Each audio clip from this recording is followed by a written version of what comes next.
Thank you for coming for Hack in the Box 2018 and for this talk. My name is Ofir Arkin. I'm the VP of Security at Mellanox, which means that I'm responsible for security technologies in our products. And today I'm going to speak about SmartNICs and how we can use SmartNICs in order to provide with far better security in the data center. So how many of you know network interface cards, SmartNICs, this type of stuff? Not a lot? Okay, cool. We will define SmartNICs too. So let's start. I'll try to make for the time that we lost. Security in the modern data center suffers from various issues. Some of them are the responsibility of the security model. Some of them are the responsibility of the changes in the modern data center security, modern data center architecture. We'll talk about those.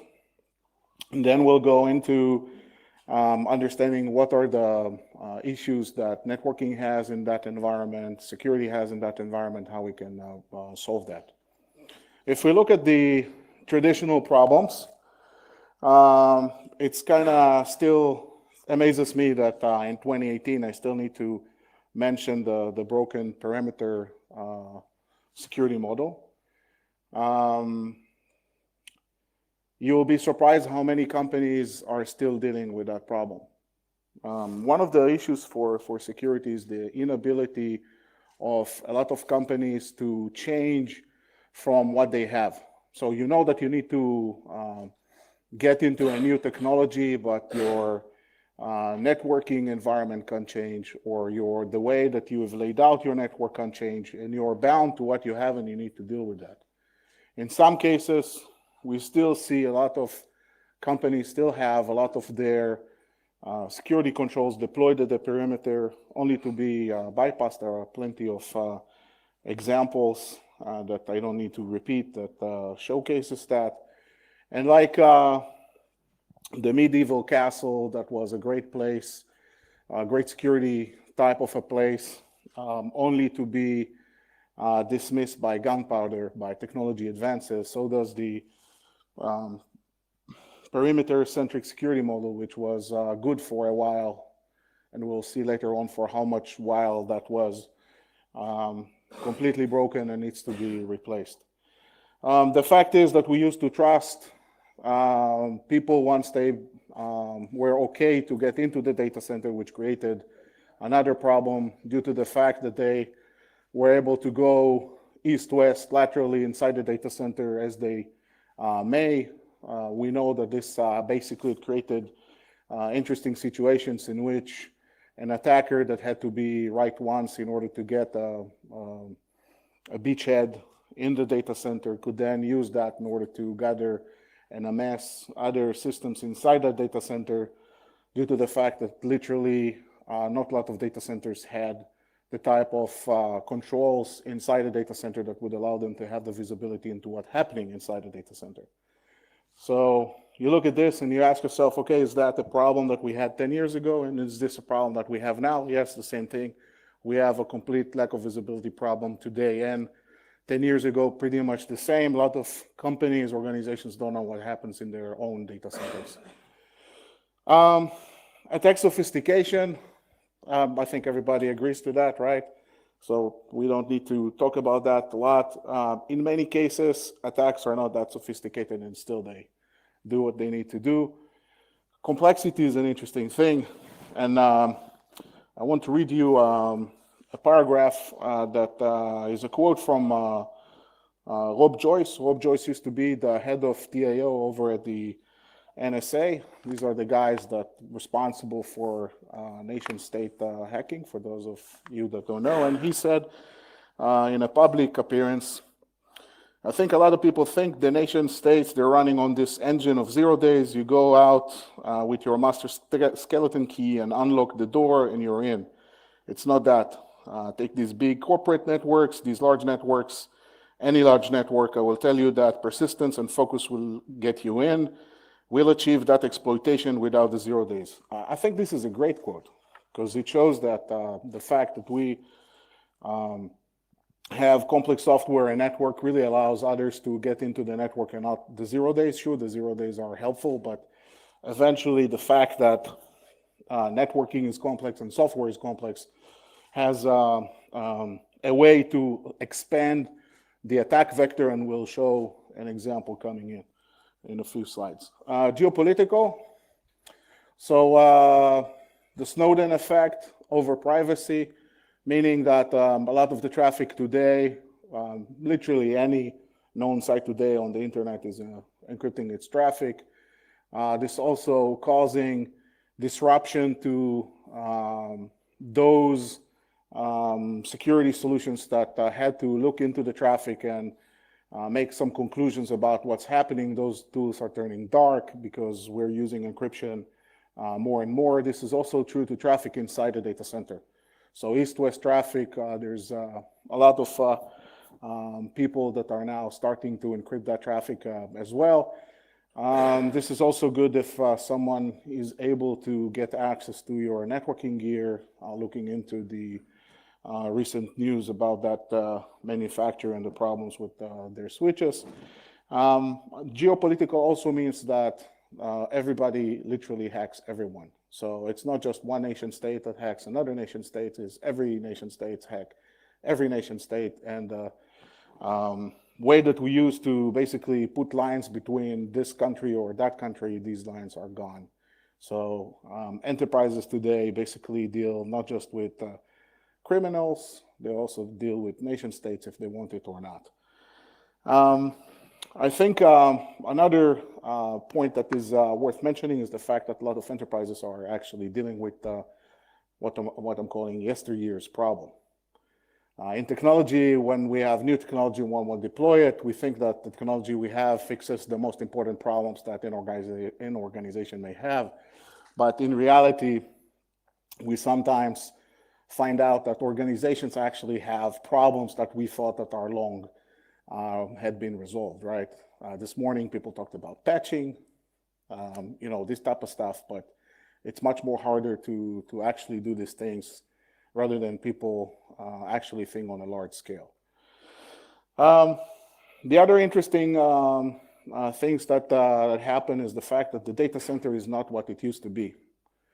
The data center was the most static place in our organization, in any organization, and now it's one of the most dynamic places that we have. The number one factor that caused this change is the fact that we are now have modern application architectures. So from building those beautiful monolithic things, if you remember 20 years ago, it was just we built a box, we put it on a box, and we were done with it. We now build applications that are multi-tiered, they are distributed, they're independent from a specific server, and they're elastic. So in their nature, they can grow and shrink, right? And this in turn created a massive shift in the ratio between the east-west to north-south network traffic. So if in the past, the external traffic was 80% of the total data center traffic, now 80% of the traffic is traffic inside the data center. This in turn had to inflect change on the networking equipment and on the architecture that we're using. So the fact that we're using ultra-fast, low latency top-of-rack switches, the fact that now a lot of the intelligence and forwarding decisions are being made inside the servers themselves, and also the fact that we have moved to a 1 or 2 tier leaf and spine network architecture, that the idea there is to have the same bandwidth and latency from any server to any server, since they are in equal distance between each other. So basically it means that you can deploy your application the way you like without any need to take into account the data center topology. So all of these changes are connected to each other. The second most important change is virtualization.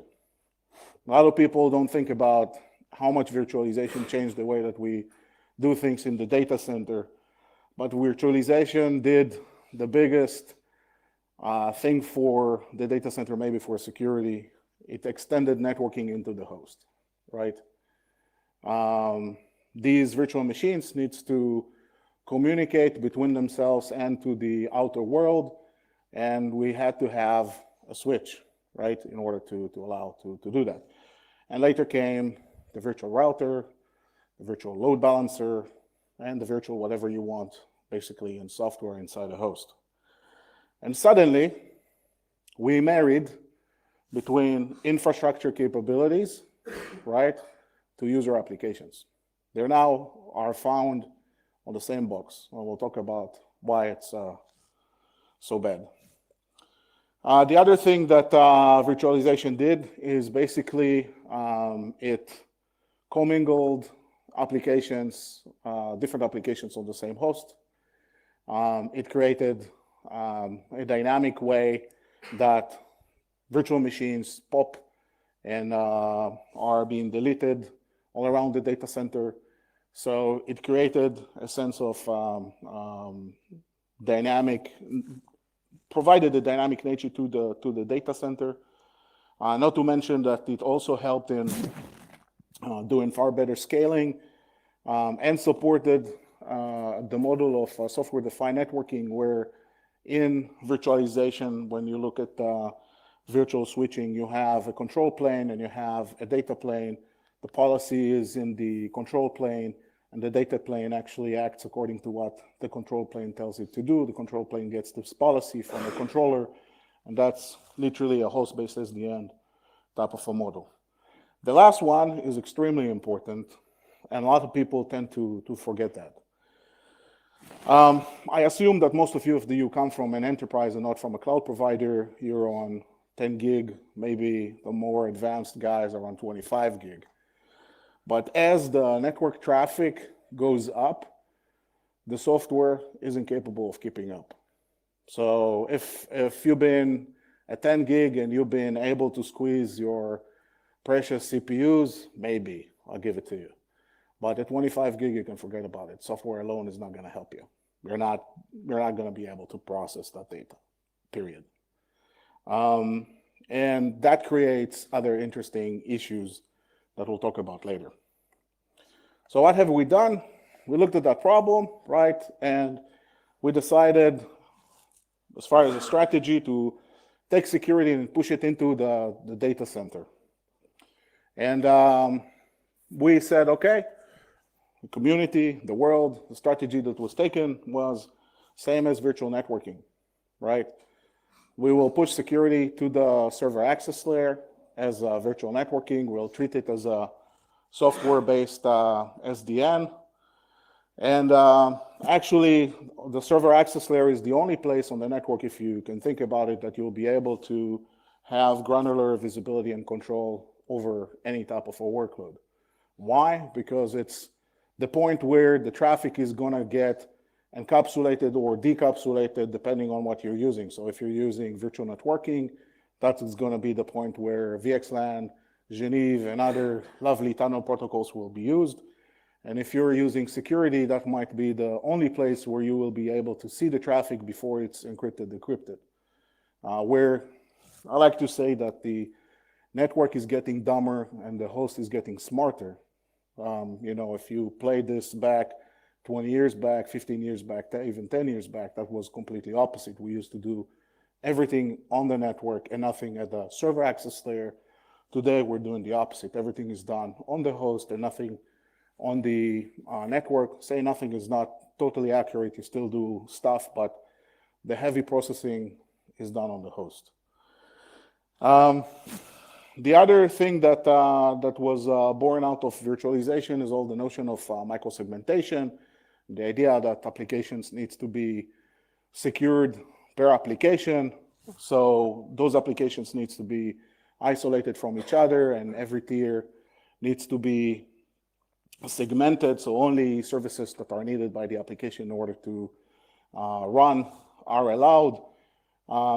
and the security controls needs to be applied according to the risk factors of each of those workloads. That's why whoever as a commercial company has a good controller that is able to properly automate and orchestrate the policy, which now becomes the most important thing in controlling all of this, has a product that is being sold very nicely. All in all, pushing everything into the host creates massive scalability because the network becomes much more simpler and you can scale it as well. So you disconnect from the scaling perspective the compute from the networking, and you can actually go and scale very nicely here. So up until here, pretty much, I assume everybody are good. No questions? Too much food? No? We're all good? Okay, cool. So what are the problems? So it's not just all nice. The problems are starting from performance. When you, in the past, had your entire server for yourself, you had all those precious cores to yourself. So you can just use them and just run your applications, everybody were happy. When we pushed virtual networking into the host, we took away some of those precious cores. A lot of the organizations that I'm dealing with actually paying anything between 40 to 60% of their cores to run virtual networking. 40 to 60%. Okay? So if you think about it, you need to match between what your virtual switch needs in order of throughput and CPU with the VMs that are being deployed and the containers that are being deployed with, again, their throughput and CPU needs. And you need to get to an equilibrium. If not, then there's going to be a bottleneck between the two. The other thing is that when you start pushing security into the edge, since now we're doing IPsec between different parts of the applications, or even terminating TLS down at the VM level, you're using anything between 8 to 12 cores if you're looking at IPsec at 40 gig. So technically speaking, you're not left with any cores to run anything. So you ask yourself why people don't use encryption. They don't use encryption because it kills their applications. It kills the power that they have on that server, even when they're using the ASNI instruction set. Okay? And that's the most important problem that we're seeing here. The other thing here is, when I mentioned earlier on, is the software efficiency. That's exactly what you get. You get to a point where you can't run at these speeds without any hardware acceleration. And that's a very important thing. The other issue is related to security. So I mentioned earlier on that this is the first time that knowingly we are commingling infrastructure with user applications, okay? And this is the worst nightmare for security that anyone can think of, because looking at the history of how you do security in the data center, you want to disconnect between the two, right? You want to make sure that your infrastructure is being dealt separately from your compute, from applications. So think about providers, right? Any IaaS provider, and even your own infrastructure.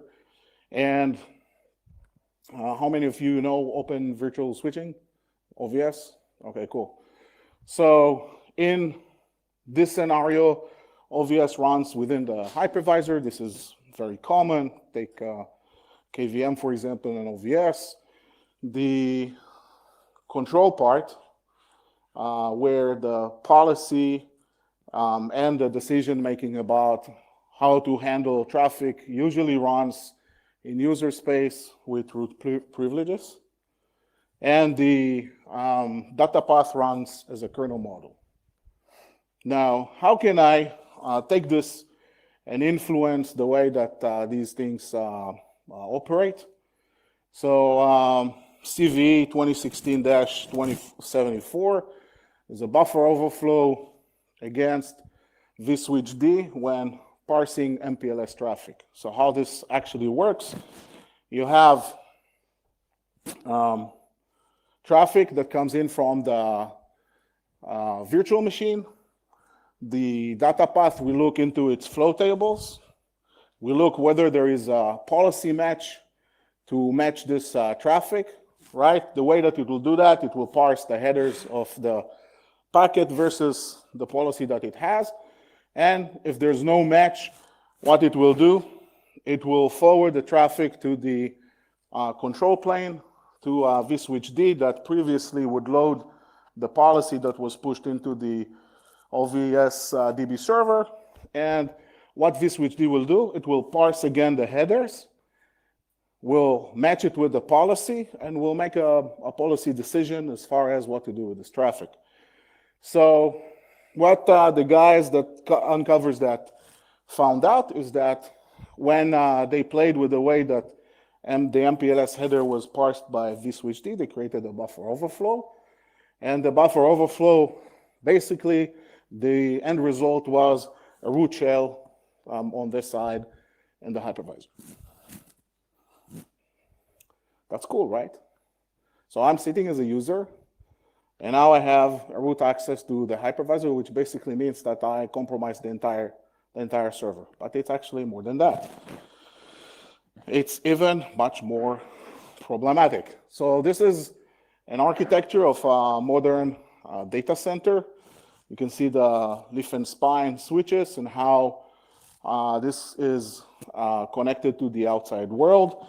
And traditionally, what we've done, we have separated between the networking infrastructure to the compute to the management network. So the management network, when we used to talk about management network 10 years ago, we were talking about the network that manages the switches and the routers, right? And now we extended networking into the host, and suddenly our controllers, take OpenStack, for example, needs access to both switches and compute because they configured them according to your deployment. So all of this becomes one happy mesh. And what you can now do, you can get access to one of those machines, either by renting time or by hacking application. And if you compromise that virtual switch, you're not able to talk to the controller because that controller also is able to talk to your box because it pushes policy. And in some cases, it handles stuff that the local control plane doesn't know what to do with. So the guys that discovered that buffer overflow, what they've done, they've installed one of the commercial controllers, and then have done the same thing to the controller. Since the controller had an instance of OVS as well, they basically, since the traffic from the compute to the controller is allowed, they send it an MPLS packet, got a root shell on the controller, and that's an end game. Basically, they got access to the entire thing. They control the entire infrastructure because now everything is connected and you basically take control of everything. So what is this telling us? This telling us is that in this model of this new brave world of software-defined networking, we're being told that our security depends on host-based security. But isn't host-based security being a failure for the past 30 years? Now, when I put this, I didn't know if I want to talk about this. Seriously. And I remember the ping pong virus. I know some of you may have not been born then. Yeah, I know I take the age average here to tops. But it was actually fun. You take a 5-inch your floppy disk, push it into your PC, and you saw this stupid ping pong ball jumping, and you're like, "Wow, I got a virus!" You know, that was the reaction that people had 30 years ago. It's 30 years. The ping pong virus spread without people being connected to the internet, guys. You get what I'm saying? Nobody was connected to the internet, and yet we all were affected. The other interesting thing that happened in '98 is the Morris worm, which was much more interesting to the world than the ping pong virus. I tried to differentiate between technology and events to issues with security. So Windows 95 was an amazing event for connecting people to the internet. The first time that a real graphic OS was working, not like Windows 3.1. If some of you remember how you used to switch to DOS and come back. I'm saying DOS, people look at me, what the hell is that? It was extremely significant, albeit the fact you connected your OS without any defenses to the internet. And then Windows 98 came in '99, and basically software security went mainstream, yada, yada, yada, back to the Meltdown and Spectre instances that showed us that regardless of what we do, CPU is not our friend and not just the software. And basically, when I look at this, with every technology advancement that we made in the past 30 years, came issues with our technologies. And again, another chapter and another chapter, and it's an endless type of events. Any questions on this? You like this? Yeah. It's kind of funny to look at what at the end, and there were other things here. A friend of mine reminded me how we watched The Cult of the Dead Cow back in 2001 showing bad orifice, where basically the idea was, hey, I can open up a link from inside the network and nobody filters me. Wow, great. If you didn't do two-way type of firewall, that's what you had to do. But that was the first time that people showed a tool with a GUI, with a plugin system that allowed people that didn't know a lot to actually hack into places and showed how security was faulty. So that was 2000, 2001. There are other interesting things happening here. So we know the end result, right? What will happen? And that brings us into SmartNICs. So a lot of people ask me, what is a SmartNIC? Right? People know a network interface card. That's the card you shove in the server, and it provides connectivity, but actually it provides much more things. It's much more smarter than that. It has hardware engines that accelerates different functions. It makes networking runs much more smoother. It makes some of the programs that you run on your machines actually execute at the network speed that they should. It offloads precious CPUs. That's a regular NIC. But a smart NIC is actually a computer. Why? Because if you look at the components, it has a CPU, it has cache, it has those hardware-based accelerators, it has a full-blown OS, usually Linux, and it has all the goodies that that network adapter also had. So instead of just having a data plane, now you can actually have a data plane and a control plane together. And that brings some really, really interesting things that can be done. Now, the one thing that we all need to remember, this is not an x86 architecture where you don't care about power, right? You take an x86 CPU, you plug it to the power plant, and everybody are happy. This is limited. This is limited by 35, 40 watts tops, okay? So the deal here is also to combine all of those components so they work in concert. And that's really what makes a SmartNIC, because if you just, take it and do it yourself HomeKit type of thing, it's not gonna work because it's not gonna be efficient. You have to make sure that the interfaces between CPU, memory, network interface card, cache, all of that works as they need to work in order for this thing to be efficient. Now, there's a lot of hype in the industry. A lot of people call some stuff SmartNICs, but at the end of the day, if you don't have a CPU attached to a network interface card, that's not a SmartNIC. Okay? So why is this interesting? Why is this thing that has a CPU now becomes an interesting thing? It becomes an interesting thing because we can use it to isolate functionality. So traditionally, we would run Open Virtual Switch on the host, right? And it will be exposed to a plethora of issues.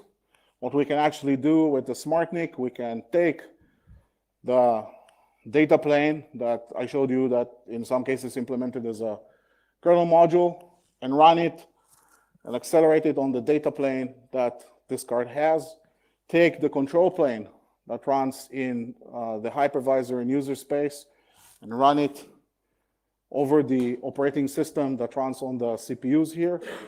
And basically what you do by that, you take a function, an infrastructure function, and you completely implement and offload it from the x86.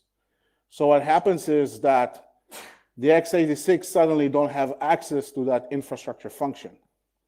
It just gets interfaces, that's all.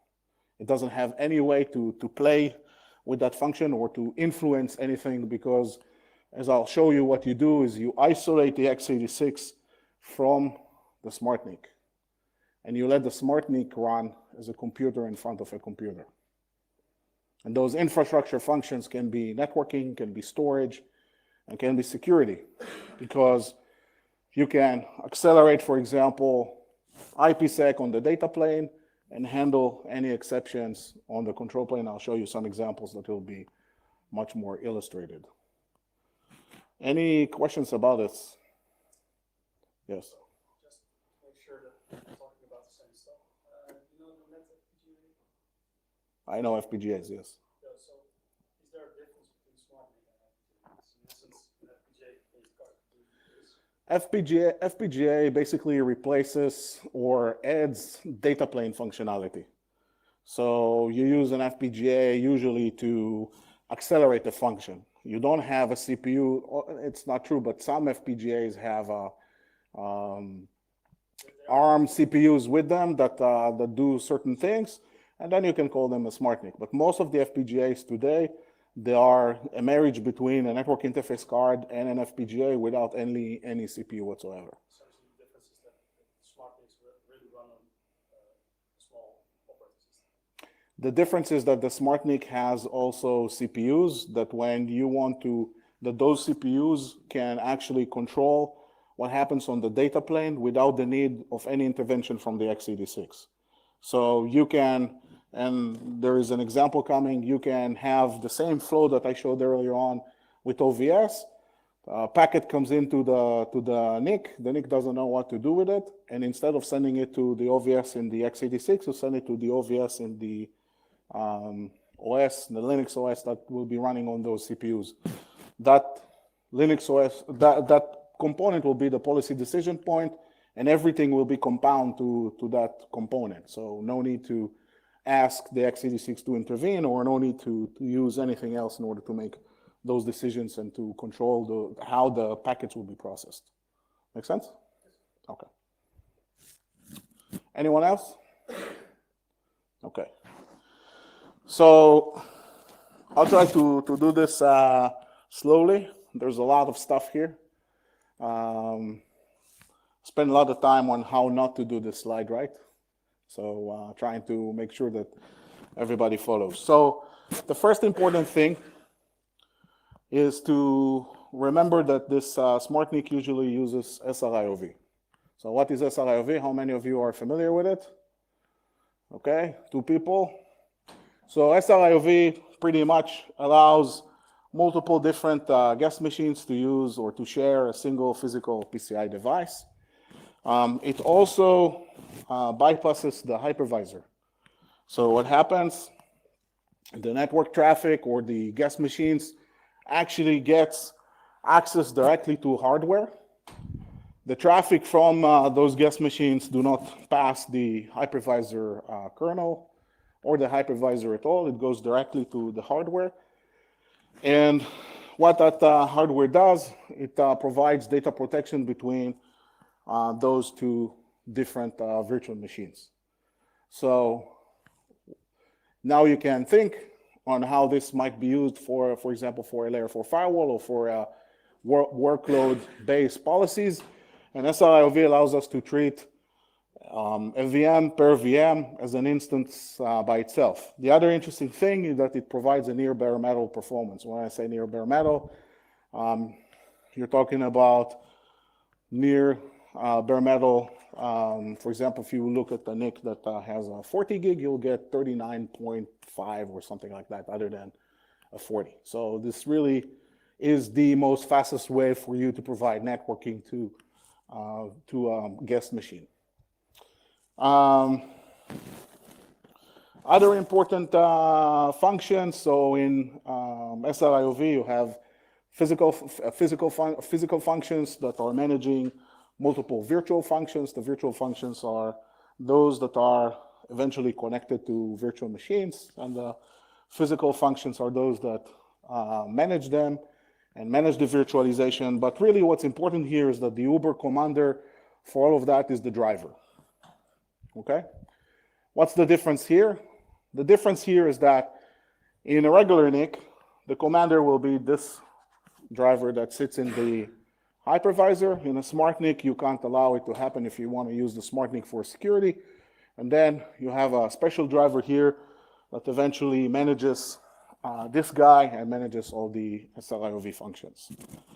The other interesting thing, when you think about it, is that when you receive packets here to the NIC has to implement at least a layer 2 switch in order to be able to switch the packets to where they need to go. Right now, the SmartNIC has the ability to control the guest machines per guest machine, and it needs to be able to switch the packets to the right virtual machine after it passed whatever policy it had to be applied to.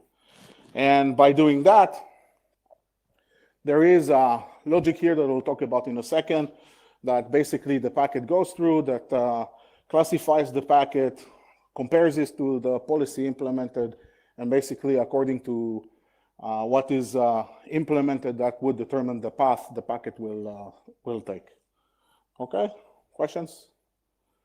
And again, whoever controls that is that driver. So you can see that all the functionality, whether for this embedded switch or whether for this SRIOV, are controlled by a driver, and the driver sits on the ARM side. Okay, so traditionally that would be the driver sitting on the x86. On the SmartNIC, it will sit on the ARM side. What else? As I said, control plane will be implemented here.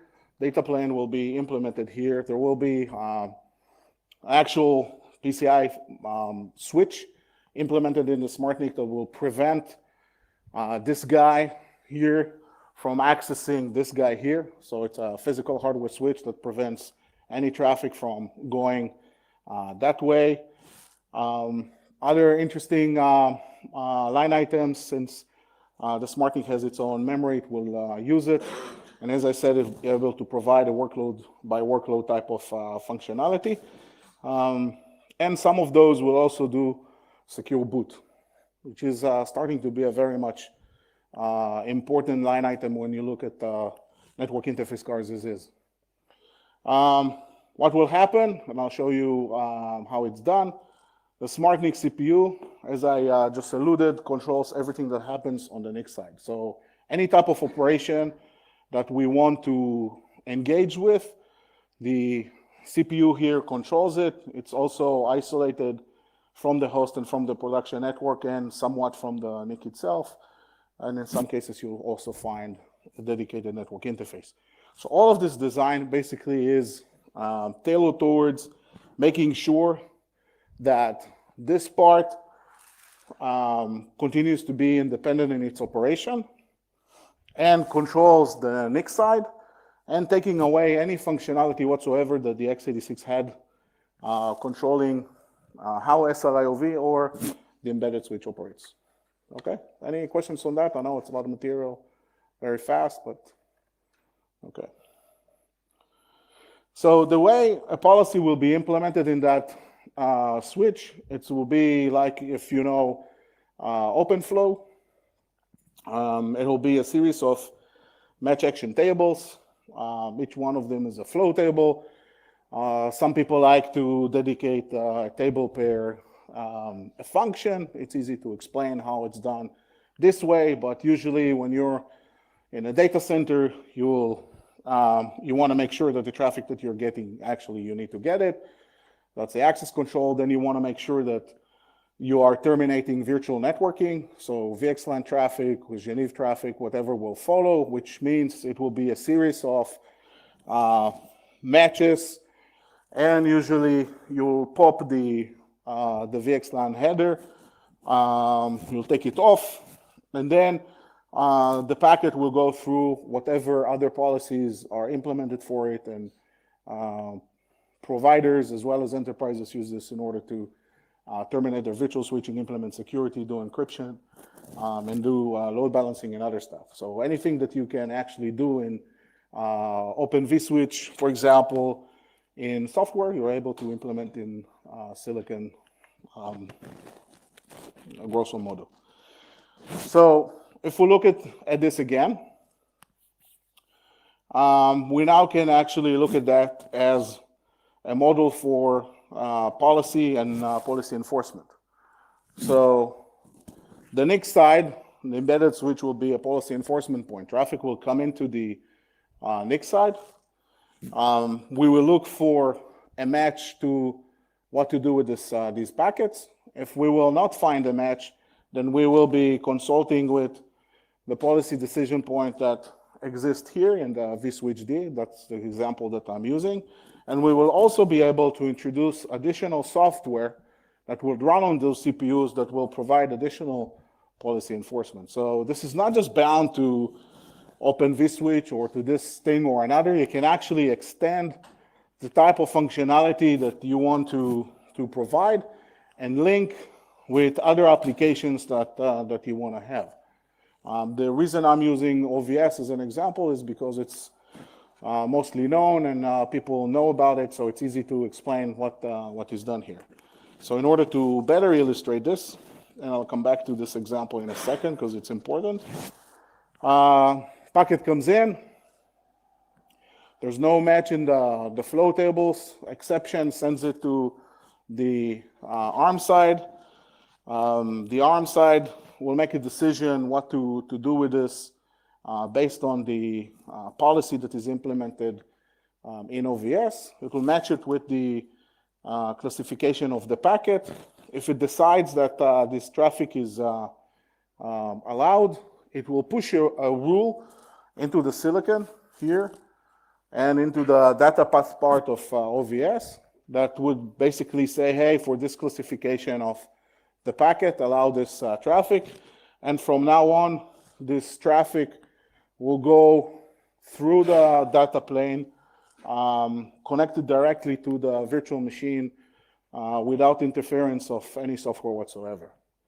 So by doing that, what we've done, we've first offloaded all the traffic to the data plane.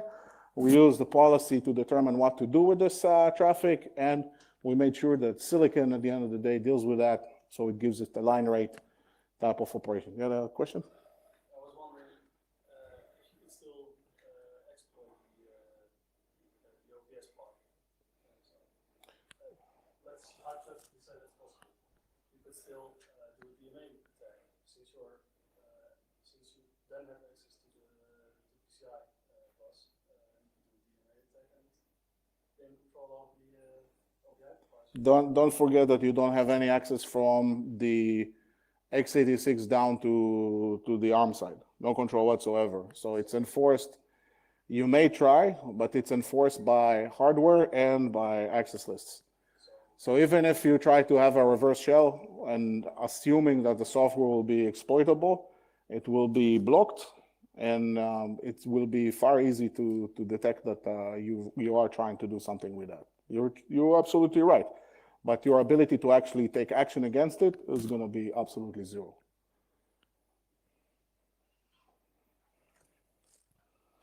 Coming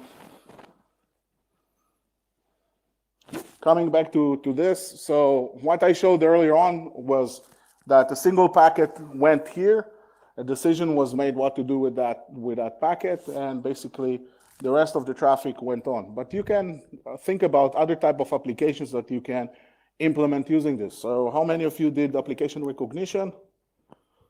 DPI? No one?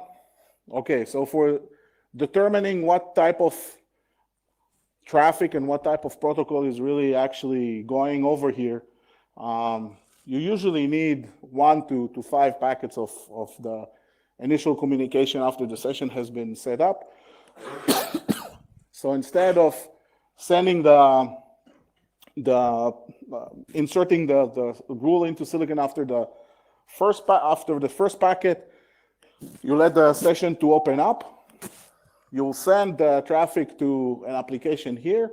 Once the application will signal that it's done processing the packets and it knows what the protocol is, then you'll make a decision whether or not to continue and allow the traffic. Just one example. You can easily use this in order to do unaware IPsec, for example. What does it mean? It means that if an IPsec traffic needs to leave from those virtual machines and you don't want to set up the applications, you'll set up a policy here that says, hey, once you see traffic going from these guys targeting those guys, encrypt them in IPsec tunnels. And what you'll do, you'll use the CPUs here and the fact that you're running Linux to set up those tunnels, and you'll run IPsec in unaware mode, which means that the applications would not be aware that they had been inserted into a secure tunnel, and it just works. There are other examples here. You can decide that you want to run all traffic through a program here. You can still do it. So the ways that you implement your enforcement capabilities varies from one application to the other, or from what you really want to do to another. But really what you can get to is a very sophisticated way to implement any type of an application with connection to any type of an acceleration in hardware. I did a disservice to the hardware accelerators because the whole idea here is that the CPU that you may find on a SmartNIC is usually going to be an ARM-based CPU, right? It's not going to be as fast as an x86, and you're not going to crypto mine, currency here, right? Good luck with that, by the way. It's going to take forever. But what you want to do is you want to accelerate functions so this whole interaction will work faster. So if you are receiving traffic and if you are having some sort of a chain of services that you had built and you want to run on that CPU side, what you want to do is you want to use as much as acceleration in hardware that you may able to in order to basically save you the CPU even when it's run on the SmartNIC. So in that case, the example I gave on the IPsec in an unaware mode, examples for firewalling, and other examples that I'll be showing in a second, also gives you the ability to run very interesting applications here, and I'm about to just show you some of them. Any questions on this? Okay. So the stuff that is most understood, I assume, is the fact that we can harvest telemetry out of the traffic. The SmartNIC is a bump on a wire. You see the traffic that comes into the host. You see the traffic that goes out to the host. Your determination point of that traffic using SLIOV, so you know that whatever you're getting is the traffic that is actually getting into those machines and getting out of those machines. And you have that visibility before the traffic gets encapsulated and decapsulated. Second, you can use that visibility, or you can just use policy to do microsegmentation. So applying firewall rules to segment between a workload to a workload, and eventually between one application to another. Just showed you how you can use OVS to actually do this. Done. Data in motion and data at rest.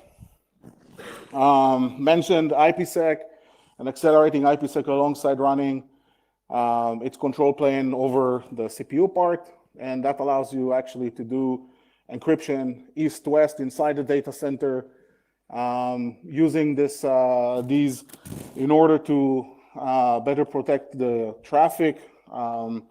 There are also accelerations that some allow you to accelerate the encryption of data at rest, so ticks another box. The coolest thing is to actually combine between encryption and microsegmentation. So you create rules of whom you allow to encrypt traffic to, and basically if traffic is not encrypted, it's also not accepted, and basically what you've done is you allow traffic between the different application parts just encrypted and automatically segment the network as well. The cool thing here, by the way, is that you don't need to change the network at all, because as a presence point, that SmartNIC can provide you with microsegmentation without the need to re-subnet the network, etc., because the policy is being implemented on the NIC itself, on the SmartNIC itself, regardless of what you decide to do with your networking. So underlay, overlay, doesn't matter. You can just enforce it, and that's a huge plus. The no need to change anything. The last thing is something that my team had been working on for the past year, and that's credit for Jack Matheson and Ahmed Atamla, who are the ones who play with this. So I had an idea. Usually when I have an idea, it's bad, meaning other people need to go and see that it actually can be done. But laughs aside, what I wanted to do is I wanted to create a way to query the host memory from this SmartNIC, bypassing software completely. So if you look at the use cases here, there is no intervention of the x86 in any of these operations whatsoever. x86 doesn't play any part. It just runs from the SmartNIC. SmartNIC does everything, gets policy from a controller, and basically does everything. And when you look at security, the flow-based part, the network part, is only one thing. You want also to get to a point where you are able to control the integrity of, or to be able to understand that the integrity of the machine had been compromised. So what we've done, I'll show you an early demo of that. We've been able to access the physical memory bypassing the IOMMU. So we are basically able to go to physical memory directly and kiss goodbye the IOMMU protection. Plus, if you don't know that, IOMMU, the TPT tables are software maintained. So if someone wants to hide himself, they can. So I'll show you a demo. I hope you like it. If I find where I put it.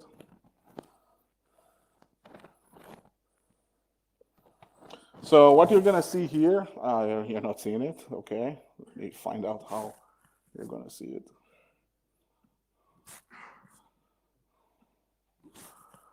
Okay.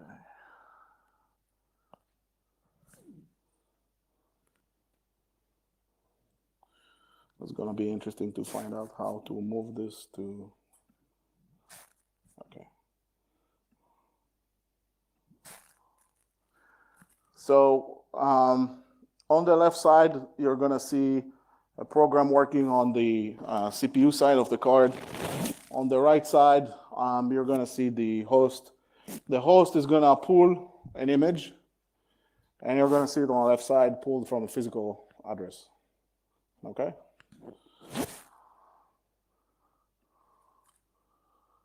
So this is the ARM side.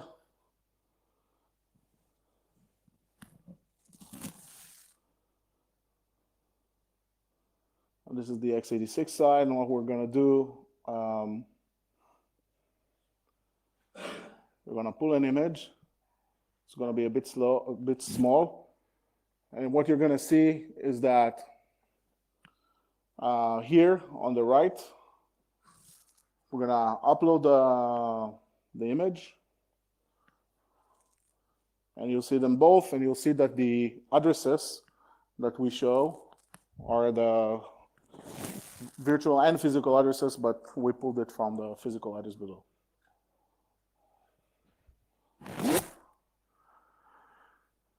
Now, the application for this thing basically would enable us to do live forensics. That's the idea. So the idea here is to take this, and what we found doing this is basically that the tools that we have today, open source, are useless to what we're trying to pull here, because we are trying to just digest parts of the memory and using those parts of the memory to actually find where the rest of the stuff is, if you get what I'm saying. And once you get this mapping from the physical memory, completely from the physical memory, nobody can thwart the information that you're getting. And that's the killer thing here, because anything that we do today acquiring memory using IOMMU is software influenced, because those tables are being maintained by software, by a hypervisor, by the OS. So if I'm malware and I want to hide myself, I just go and change those tables. And here what we've done is basically we went and created a way to bypass this whole thing and access the physical memory directly. So what we're doing is secure memory-to-memory access from the CPU side of the SmartNIC to the host memory, and we're dumping only chunks of memory that would allow us to map the entire, the whereabouts, you should say, of the VMs, containers, and what the hell that runs there. So I'm left with 3 minutes and 30. I thought I would be done by 20 minutes, okay? Yes. So this is exactly what I was trying to refer to. Once you can compromise the ARM side, you could be modifying the memory of the x86 side. The protections that you are gonna have there are much more significant than just, going to allow you to compromise that side. But you're right. Technically, on paper, you can use the data plane in the same manner to do this type of things. But the fact that this runs as an embedded device, and you know the boundaries, and you have means to isolate it, not just from the x86 talking to it, but also from it talking to the x86, allows you to detect issues that may occur there. Now, nobody says that we're gonna run OVS there, or we're gonna run this thing or another. It's just as an example. The idea here is just to show that the type of exploits that you've been running on the x86, and the fact that you can completely hide them, is going to reduce your exposure by a mile. It's not the same thing as running it from the x86, and it's also going to allow you to take the infrastructure functions and separate them from the applications, which is something that a lot of people that forget that the device that I showed that sends MPLS packet probably shouldn't be sending any MPLS type of traffic to the virtual switch. So it's also understanding what you're running against and how those systems behave. And what we're trying to pull here is not just the networking part, it's also the behavior part, which I think is much more significant compared to anything else here. There's also, what should you run? What tools should you execute? And if you're executing crap, then what I just showed you will get you as well. So the idea here is to make sure that we have all the right engines, right, to have someone use them in order to have an early detection that someone is actually playing tricks from the VM side or the container side down to the infrastructure side. Make sense? Yeah. Anyone else? Just a short question. If nobody, then we're going to move on to the next speaker. Okay, give a hand for Ofir. Thank you very much. Thank you.